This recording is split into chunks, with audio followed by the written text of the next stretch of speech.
இளையராஜாவுக்கு music royalty என்ற பெயரில் ஆண்டுதோறும் 40 கோடி ரூபாய் வருமானம் வருகிறது. தயாரிப்பாளர் பாலாஜி பிரபு போட்டுடைத்த உண்மை. எந்த பொருளாக இருந்தாலும் விலை கொடுத்து வாங்கிவிட்டால் அந்த பொருள் வாங்கியவருக்கு மட்டுமே சொந்தம். பிறகு அந்த பொருளை விற்றவர் உரிமை கொண்டாட முடியாது. இதுதான் வணிகத்தின் நீதியாக இருந்து வருகிறது.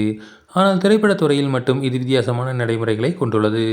ஒரு திரைப்படத்தை தயாரிக்கும் தயாரிப்பாளர் அந்த படத்தில் நடிக்கவும், இயக்கவும், பாடல் எழுதவும், பாடல் பாடவும், இசையமைக்கவும் என அனைத்துக்கும் சம்பளம் கொடுத்து விடுகிறார்.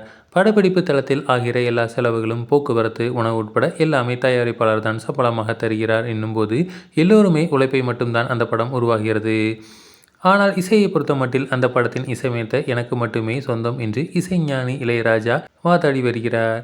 அவருடைய பாடல்கள் இன்றைய புதிய படங்களில் பயன்படுத்தினால் அது குறித்து கோர்ட்டில் வழக்கு தொடுக்கிறார். பல லட்சம் பல கோடி நஷ்ட ஈடு கேட்கிறார்.